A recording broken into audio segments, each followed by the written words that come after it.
Sahabat Tani, jumpa kembali kita di podcast Suara Tani. Ini adalah media untuk kita berbincang-bincang seputar pertanian. Dan hari ini kita akan membahas hal yang sangat amat istimewa, yaitu mengenai Hari Tani Nasional. Saya Reta sebagai host pada siang hari ini.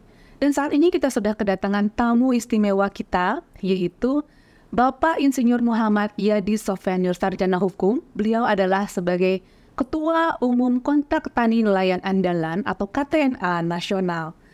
Pak Sofyan, selamat datang Pak. Senang sekali berjumpa Bapak di acara kita pada hari ini. Terima kasih. Ya. Saya malah senang diundang. Berarti kabarnya baik ya Pak ya? Sehat. Wah, luar biasa. Baik Pak, sebelum kita berbincang-bincang ini, Bapak boleh menjelaskan sedikit Pak, apakah itu KTNA Pak, dan tugas Bapak sehari-hari sebagai Ketua Umum Pak? Ya.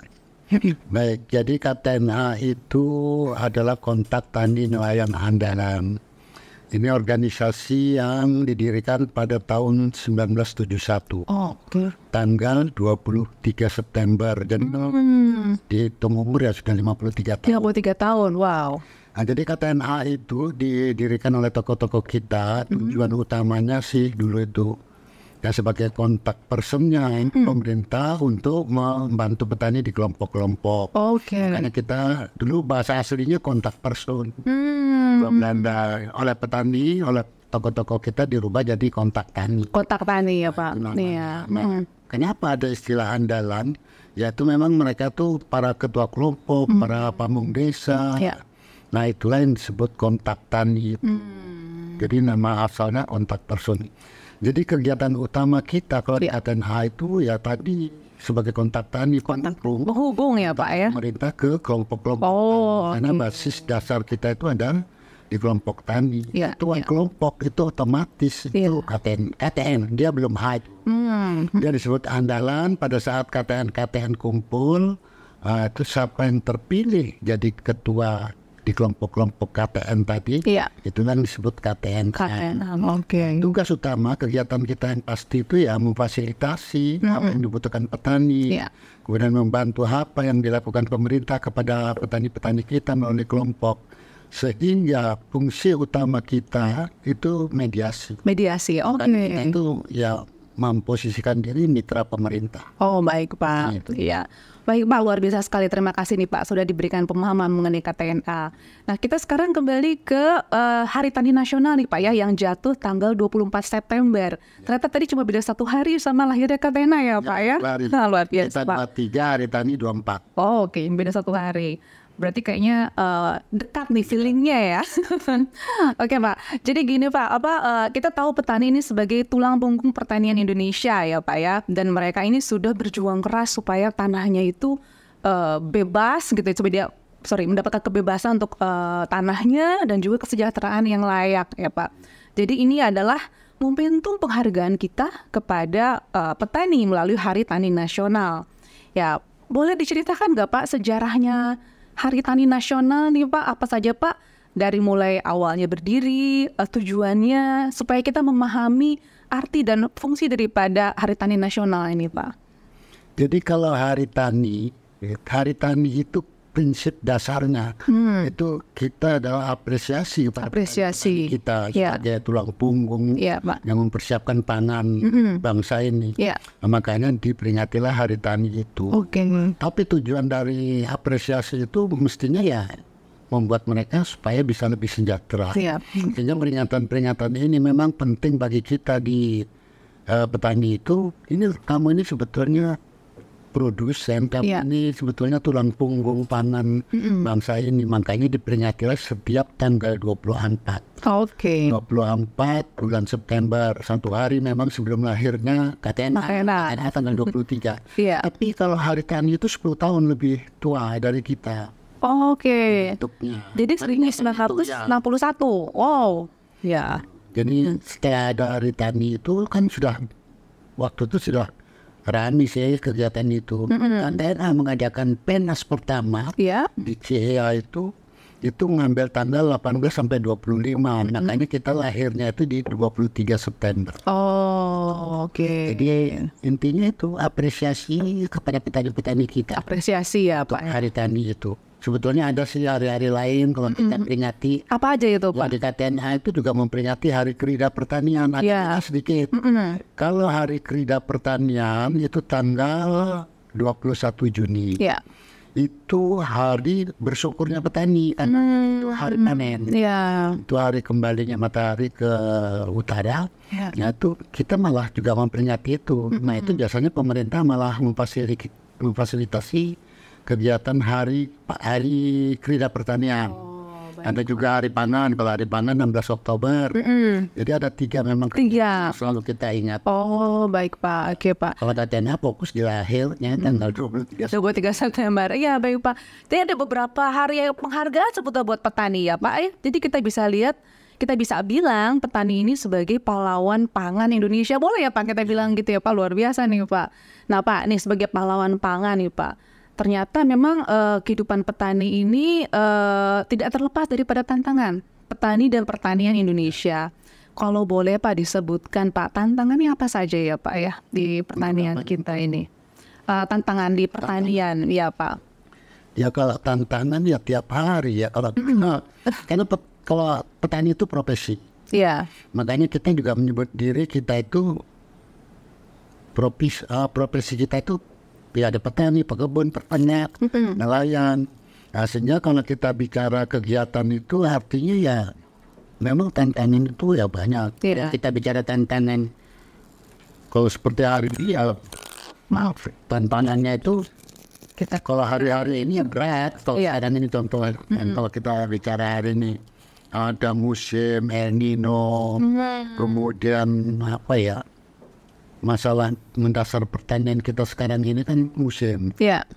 Kalau pupuk, kemudian alsintan, sarana prasarana sih itu sudah diatur pemerintah. Tapi kalau kita bicara tantangan, ya iklim. Walaupun di KTNH kita tahun 2010 sudah mengembangkan itu. Dulu orang nggak bicara tentang iklim itu jadi tantangan terberat petani. Nah, sejak waktu itu Presiden Pak Susilo Bambang Yudhoyono itu hanya memberi kata kunci. Pada saat kita menghadapi iklim, kita harus pandai-pandai beradaptasi. Itu baik Pak. Itu tantangan kalau kita bicara seperti itu.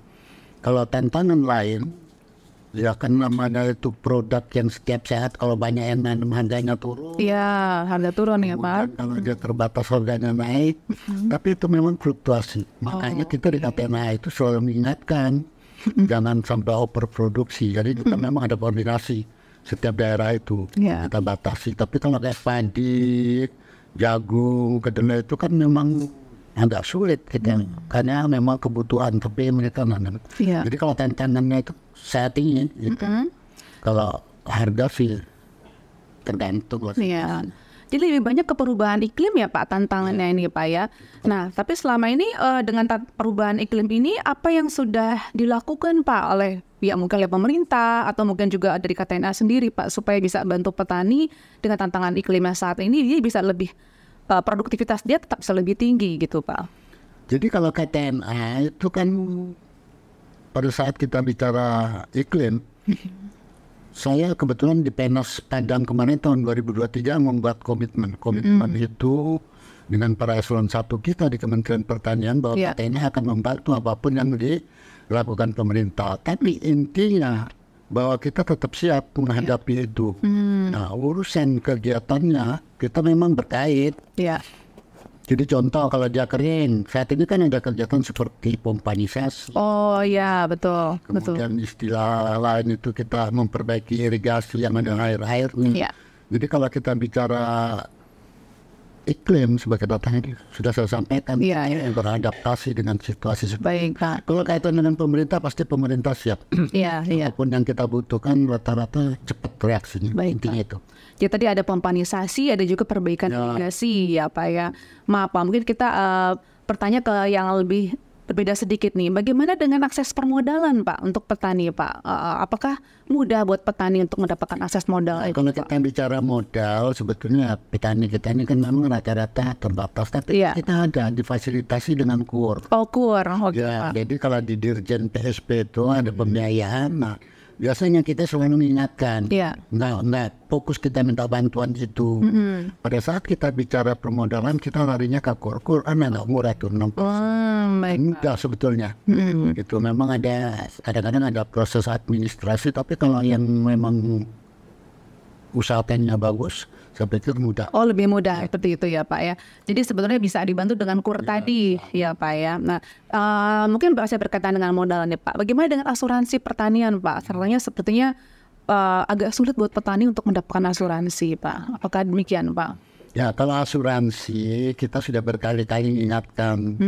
Saya malah berani mengatakan jaminan untuk asuransi itu nggak seperti kita di luar. Di luar itu kebetulan kita pernah berkunjung ke sana, jaminan itu nyata. Kenapa mereka bisa nyata? Karena memang setiap kegiatan pertanian kalau di luar itu kan jelas. Mulai dia persiapan tanam, pengolahan lahan itu diupjakan artinya di sana ada kontraktor. Kemudian kualitas benih, pemeliharaan sampai panen itu terukur. Sementara di kita ini kalau kita bicara hal seperti itu, bank melihatnya agak beda atau penjamin melihatnya agak beda. Sehingga memang saya belum melihat bahwa itu bisa dijadikan jaminan. Kalau gitu kita suatu apa mau puso-puso, enggak itulah itu ada diri sendirilah berbuat yang terbaik. Betul. Kalau asuransinya hampir kita jarang menggunakannya. Jarang menggunakannya ya Pak ya. Baik Pak. Oke, baik Pak Sofyan. Bagaimana dengan kondisi harga pangan sekarang ini Pak? Oke, kalau tanya itu ya hari ini kalau ini aku agak senyum dikit karena itu saya sih. Jadi kondisi harga sekarang pada kondisi kita El Nino loh ya, kita juga berjuangnya berat. Contoh paling gampang padi. Nah, jadi kalau di padi itu kan HPP yang ditetapkan pemerintah 6. Nah, kondisi di lapangan rata-rata teman-teman kita petani kita bisa jual 6,5. Memang terakhir data kita waktu saya bel by phone itu Sulawesi agak turun di bawah 6, 5. Saya tanya apa masalahmu? Ternyata pada saat itu di Sulawesi bulan lalu musim hujan, sehingga kualitas GKP-nya agak turun. Akhirnya harga itu ketemu di 54, tapi ini sudah naik di atas 6 kembali. Kemudian di Lubuk Linggau, Sumatera Selatan juga agak turun, kondisinya hampir sama. Jadi kalau lihat kondisi saat ini sebetulnya ya kita happy aja. Oh ya, syukurlah kalau gitu. Iya Pak. Itu yang padi. Kemudian jagung juga. Jagung itu HPP sekarang 5.000 dari 42. Nah kondisi di lapangan kemarin sempat turun malah di 3,5. Iya betul. Oh ya, HPP kan rendah jauh. Kalau 3,5 berarti kita kehilangan 1.500. Nah ini terakhir teman-teman di Lamongan itu sudah jual di atas 5 kembali. Dan ini kebetulan saya dari Lamongan baru panen juga. Sebagian sudah persiapan lahan. Artinya kalau kita bicara dua produk utama ini yang kita sekat ini sebetulnya impor nih. Kayak beras kita impor tuh gede loh, 4,2 juta ton di tahun ini. Ya, dan Pak. sudah masuk hampir kurang lebih 2,5 juta ton. Ini terjadi nih tahun ini. Itu yang kalau kita bicara impor. Tapi pada sisi petaninya sebetulnya enggak. Dan makanya kita fokus kepingin sampaikan ke Bulog, serap itu produk-produk kita. Walaupun saya dapat info kemarin dari Bulog, itu memang ada penyerapan dari Bulog itu sampai awal kemarin ini sudah 280.000 ton, lumayan sih. Nah artinya kalau kita bicara harga pada saat ini pada kondisi sulit, justru harga bagus juga. HPP 6 kita bisa jual 6,5 sampai 7. Kemudian di jagung HPP-nya 5 kita jual 5,5 6. Baik. Ada beberapa daerah yang turun. Intinya seperti itu. Nah ini Pak, bagaimana dengan adopsi teknologi Pak? Kita kan pahami nih kalau kita menggunakan teknologi, semakin kita banyak menggunakan teknologi, produktivitas mungkin akan semakin membaik gitu Pak. Kita contohnya saja di negara seperti Belanda gitu ya, negara lebih kecil, tapi dia pertanian sangat maju karena dia betul-betul sudah mengadopsi teknologi seperti yang penggunaan AI, IoT, campur tangan manusia itu sangat amat sedikit gitu di sana. Nah bahkan pada saat mereka COVID-19 beberapa tahun lalu juga produktivitas mereka tetap tinggi gitu. Nah bagaimana dengan di Indonesia Pak? Apakah petani kita sudah mengadopsi teknologi Pak? Buat masih sulitkah buat mereka atau masih kurang pemahaman seperti apa Pak kira-kira? Jadi kalau kita bicara adopsi teknologi, sebetulnya kan saya dengan ketua saya sebelum ini Pak Win, saya waktu itu masih sekjen. Contoh paling mudah pada saat kita bicara bioteknologi. Iya betul Pak, biotek Pak. Ada ke sana dulu. Betul. Memang nggak semudah yang kita bayangkan. Iya. 2000 kita rilis itu yang betul-betul dapat izin, artinya bisa mulai ditanam itu baru setahun 2 tahun kemarin. Iya betul Pak. Kalau kita bicara adopsi, akhirnya KTNA kita ya sudah mencari sendiri keilmuan itu. Atau maksudnya di kementerian juga kalau setiap teknologi baru kan dikenalkan. Dan itu biasanya dikenalkan pada saat kita ada pena atau kita ada rembuk pameran itu dimunculkan. Ciri khas orang KTNA selalu pasti kalau adopsi teknologi kita gunakan. Apalagi sekarang kita kan punya anak-anak generasi milenial. Iya. Nah itu mereka sudah nggak bakal bertani gaya dulu. Betul. Menggunakan HP. Iya betul Pak. Smart farming. Iya. Nah, kalau kita bicara adopsi, kita belajar. Kadang-kadang kita loncat dari penyuluh, kita mencari sendiri ilmu itu. Dan kita kan sering keluar juga. Iya, oke. KTNA itu ada HIPMI, Himpunan Pertukaran Pemuda Tani Indonesia. Atau CPA. Itu kita sering keluar ke negara tetangga, ke Amerika, ke Eropa. Itu kita belajar itu. Kalau bicara adopsi, makanya visi KTNA itu kan bersama KTNA maju sejahtera. Maju dalam artian ya berpikir, bertindak dan lain-lain. Baru kita bicara sejahteranya. Kalau kita bicara berkait ke sana, ya pasti itu prioritas. Iya. Tadi Bapak berbicara mengenai bioteknologi ya Pak ya. Nah memang ini kan teknologi yang mungkin di Indonesia masih baru. Tapi kalau untuk di negara tetangga kita kan itu sudah lebih dari 20 tahun yang lalu dikenalkan gitu.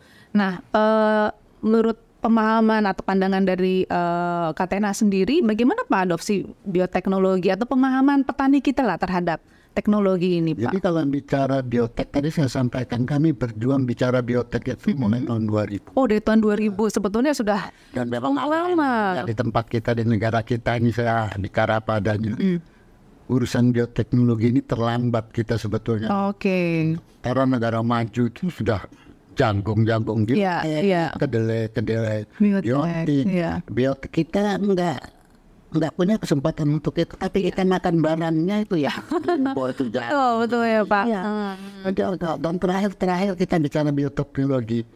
Agak aneh bagi saya sebagai ketua umum KTNA, bicara bioteknologi masih ada istilah halal haram. Iya. Nggak sampai kepikir sana bicara bioteknologi. Ternyata itu berkaitan dengan halal haram. Saya nggak ahli di situ.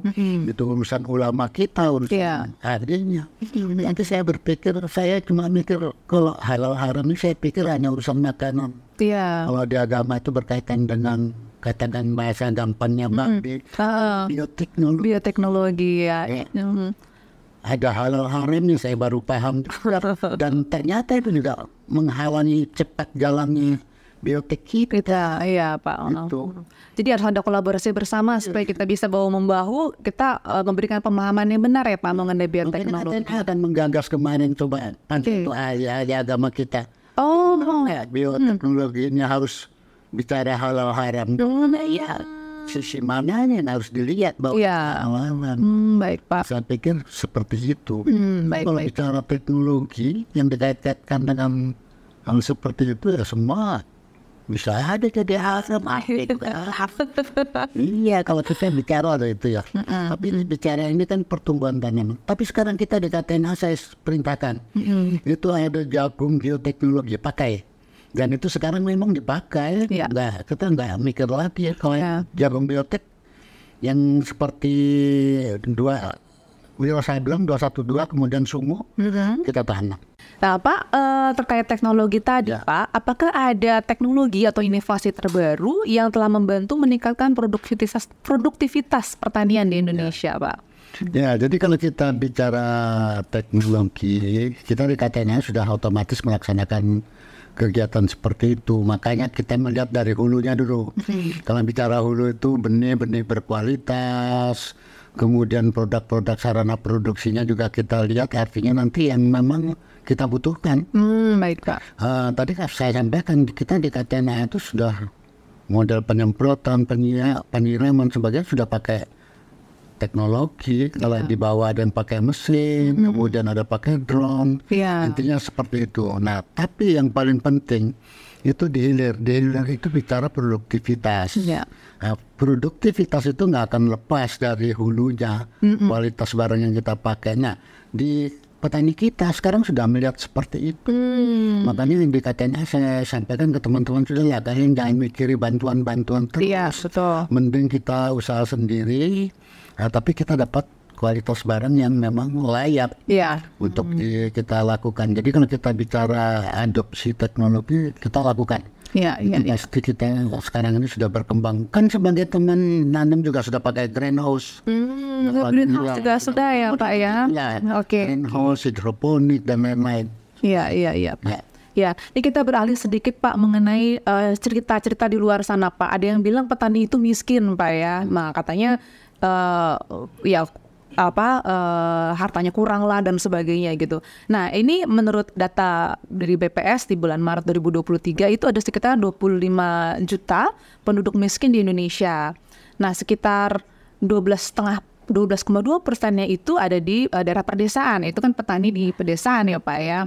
Nah untuk petani sendiri ini lebih dari 60%-nya itu mereka kepemilikan lahannya kurang dari 0,5 hektar.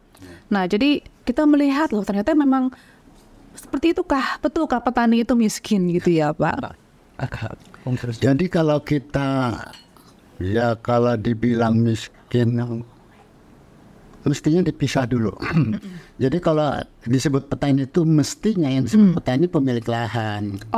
Petani pemilik lahan. Mau 3, mau 0,5, mau 1 hektar. Otomatis yang disebut petani kita itu kan pemilik lahan. Bisa jadi yang disebut miskin ini sebetulnya buruh taninya, penggarapnya. Jadi lebih karena kawasannya nggak ada rumus. Nggak ada miskinnya ya Pak. Sebetulnya disewakan aja masih dapat duit. Jadi tolong ukur untuk petani miskin, kalau mungkin diambil secara keseluruhan, diambil rata-ratanya ya pastilah itu akan muncul. Tapi kalau dikatain ya minta maaf ya, agak sulit rasanya cari petani miskin. Gitu ya Pak ya.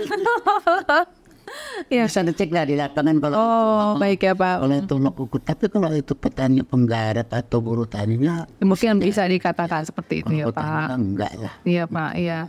Nah itu balik lagi ke yang tadi miskin ini ya Pak ya. Nah sekarang bagaimana dengan generasi muda sendiri Pak? Ya kan generasi muda ini mungkin melihat pertanian itu sebagai sesuatu yang tadi ya kotor gitu, terus ya tidak menguntungkan. Apalagi mungkin kalau dia anak petani, dia melihat bapaknya tadi sebagai petani kok kurang, pendapatannya kurang lah gitu.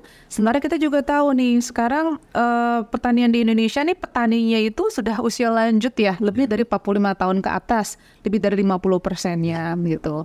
Nah kira-kira bagaimana Pak supaya kita bisa menumbuhkan minat terhadap generasi muda ini supaya mereka tertarik kepada bidang pertanian Pak? Gitu Pak. Ya jadi memang banyak orang khawatir tentang regenerasi petani kita. Dan memang sebagian besar kan sekarang masih petani-petani yang tua. Tapi kalau kita lihat perkembangan di KTNA sendiri sebetulnya juga ada regenerasi itu. Makanya petani KTNA. Kemudian sekarang ini ada petani-petani milenial, juga kader KTNA. Kemudian ada juga kita kan punya Polbantan, alumni fakultas, sekolah ya sebetulnya alumni fakultas lah, tapi Polbantan. Itu kan generasi muda semua ya. SPMA. Jadi anak-anak SPMA itu lulus zaman dulu sih rata-rata mereka jadi penyuluh. Tapi sebagian jadi petani. Artinya kalau kami di KTNA tuh nggak pernah khawatir. Gitu ya Pak ya. Secara pribadi saya kepinginnya petani itu nggak terlalu banyak. Gitu. Kalau di negara maju kan nggak pernah lebih dari 5%. Petani itu. Kita di Indonesia ini rata-rata 10%. 370. Katakan aja penduduk Indonesia itu 300 kurang. Sekarang petani Indonesia itu 30 juta. 30. Kurang lebih 10%. 10%-nya ya. Nah, sementara di negara maju yang modern menggunakan teknologi hal sinta itu petani ke 5%, oh gitu, 3%. Itu yang benar, mestinya seperti itu. Nah, bicara ke depan, memang kita nggak butuh petani yang banyak, apalagi ada buruh tani segala. Jadi ke depan saya sampaikan ke Pak Menteri, kalau kita mau berubah, segera kita mekanisasi. Ya, baik, mekanisasi pertanian, siap. Coba bayangkan sekarang di Merauke kita akan buka hampir 2 juta lahan untuk pertanian. 2 juta. 2 juta itu berapa ribu tenaga kerja? Kalau 1 hektar hitung 2 saja, 4 juta orang nggak mungkin. Nah itu kalau kita menggunakan teknologi, mesin dan lain-lain, saya pikir itu yang paling efisien. Dan luasan lahan nggak ada lagi yang 0,3, 0,5 bentangan itu rata-rata 500 meter. Satu kali tarik, sehingga jonder atau alat traktor kita itu satu kali jalan tempuhnya jauh. Nah sekarang ini petak-petak kecil. Ya akhirnya karena petak-petak kecil kita paling tinggi hand traktor. Masih manual juga. Nah ini yang sebetulnya harus segera dirubah. Jadi kalau kita bicara generasi muda, saya nggak pernah khawatir. Kami di KTNH juga punya regenerasi petani. Ya Pak ya.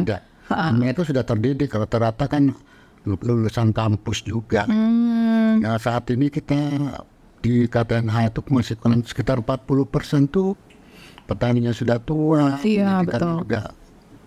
Kalau generasi KTNH pertama ini saya cerita dulu. Iya boleh. Sampai tahun 2000.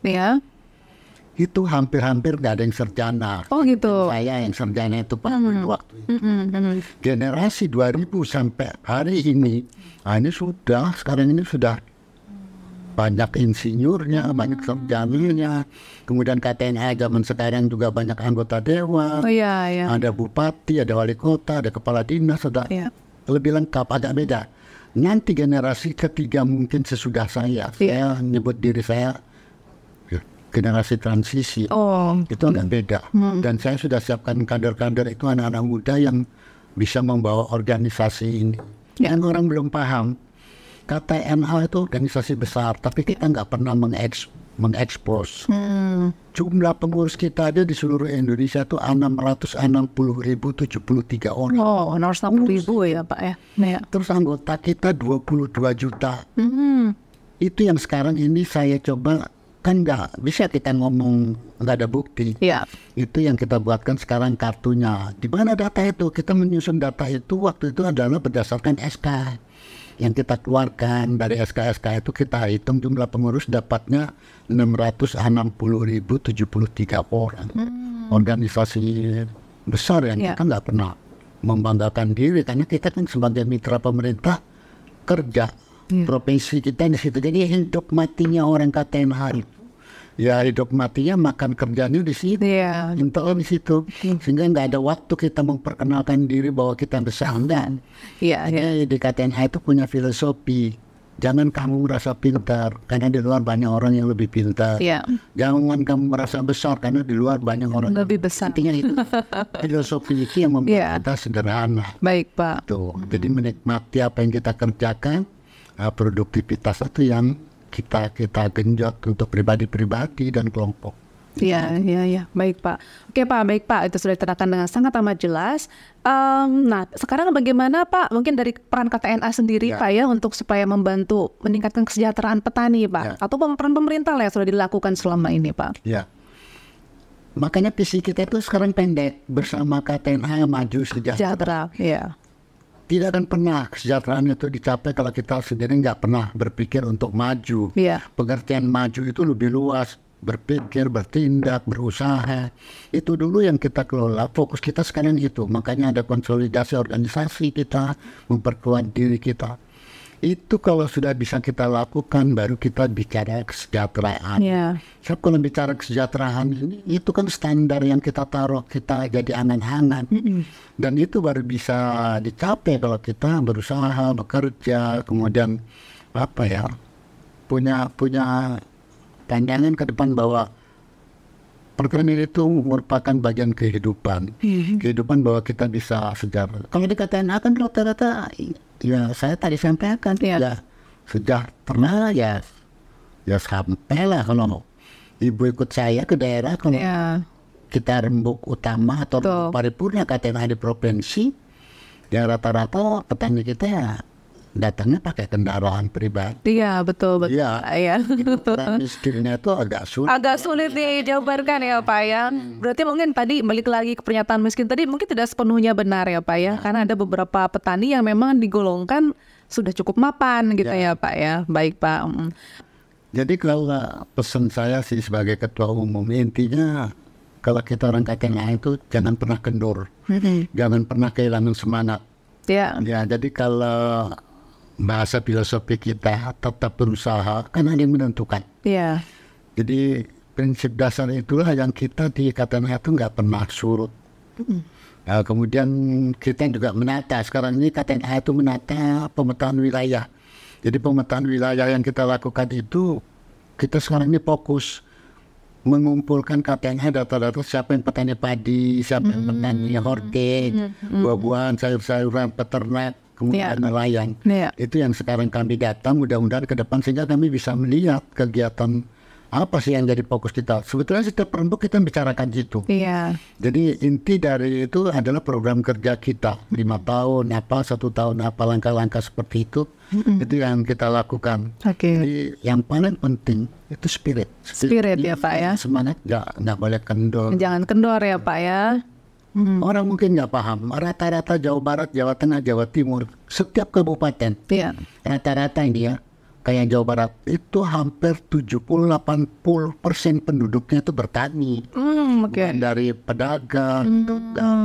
Itulah tumpuan ekonomi kita sebetulnya Indonesia ini ya tetap di pertanian itu. Kalau problem pastilah banyak, setiap usaha apapun pasti ada itu. Nah, gimana kita para KTNA, pada pengurus mengantisipasi itu.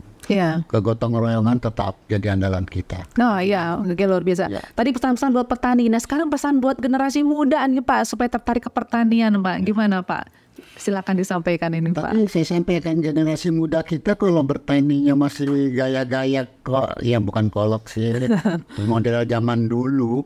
Masih menggunakan cangkul, saya pikir mereka nggak tertarik. Baik Pak. Jadi pemerintah atau kita sendiri harus menumbuhkan bahwa bertani itu tidak mesti berkotor-kotor di luar negeri. Enggak lah. Kalau saya lihat teman-teman kalau pertemuan Asia Pasifik itu datang mobil mewah, bajunya bersih, bilangnya beda. Betul. Sekarang itu mulai. Di generasi kita petani milenial pemuda ya sudah pakai lepis juga. Juga nggak pakai baju-baju bekas yang digantung-gantung berhari-hari. Jadi setiap hari ya kayak jalan ke tempat biasa, tempat usaha. Makanya ya ke lapangan juga nggak pakai sepatu boot, pakai sepatu cat. Gitu. Jadi itu usaha menarik. Saya masih ingat di angkatan saya dulu rata-rata kan waktu lulus kuliah teman-teman saya tuh jadi dosen tuh, jadi pegawai negeri. Saya waktu itu nggak tertarik. Saya sempat jadi pegawai negeri 1 minggu kali ya. Gitu. Waktu itu di kantor Kanwil Transmigrasi. Tapi kenapa Pak nggak tertarik? Apa yang dikerjain. Begitu. Tadi saya putuskan saya berkebun dan alhamdulillah sampai hari ini sehat walafiat. Dari sisi Bapak sendiri Pak, kenapa berkebun itu buat Bapak menarik Pak? Iya, justru di situ peluang. Jadi peluang ya. Awal-awal saya aslinya petani padi dulu. Saya nggak tahan di situ ini untuk teman-teman supaya paham. Jadi petani padi itu nggak mudah. Jadi mungkin momentumnya pada saat waktu itu saya lagi musim burung. Saya merasa tersiksa sampai jadi kalau mulai pagi itu jam 6 sudah ke kebun sebelum burung datang. Pulangnya itu sesudah maghrib karena burung baru selesai. Saya tersiksa kalau waktu itu, untuk cari duit kok sampai ibadah terganggu, makan terganggu. Saya pernah makan sambil narik tali, nggak bener ini. Ya itu waktu itu saya memutuskan saya punya tanah waktu itu 2 hektar untuk padi, saya rubah jadi tanaman sayuran. Nah ternyata berbeda. Saya nanam lombok, tomat, singkong. Nah ternyata itulah duitnya di situ yang kelihatan. Waktu itu intinya gitu. Sehingga teman-teman generasi muda di pertanian itu peluang banyak. Betul. Kayak malas berkebun, ya berternak. Kalau malas berternak, kalau punya duit beli kapal, jadi nelayan, itu semua duit. Tuhan membukakan rezeki, tinggal kita milih mana yang mau kita lakukan. Betul sekali Pak. KTNH kita latih seperti itu. Jadi generasi muda kita nggak usah khawatir kalau di pertanian tuh duitnya banyak. Ya. Cuma caranya aja yang mana yang jadi duit. Betul sekali Pak. Oke, baik Pak Sofyan, luar biasa sekali bincang-bincang kita pada siang hari ini ya. Tadi Bapak bilang jadi sahabat tani di pertanian itu banyak peluang. Jadi peluang itu ada, asal kita mau pasti ada jalan. Ya begitu ya Pak Sofyan ya. Baik sahabat tani, itu tadi pesan-pesan dari Bapak Ketua Umum KTNA Nasional, Bapak Sofyan. Jadi kiranya kita bisa memberikan harapan juga bagi para petani untuk terus semangat, dan juga para generasi muda untuk bisa terus membuka peluang, karena begitu banyak sekali opportunity di pertanian ini. Terima kasih sahabat tani, sampai jumpa di podcast Suara Tani berikutnya.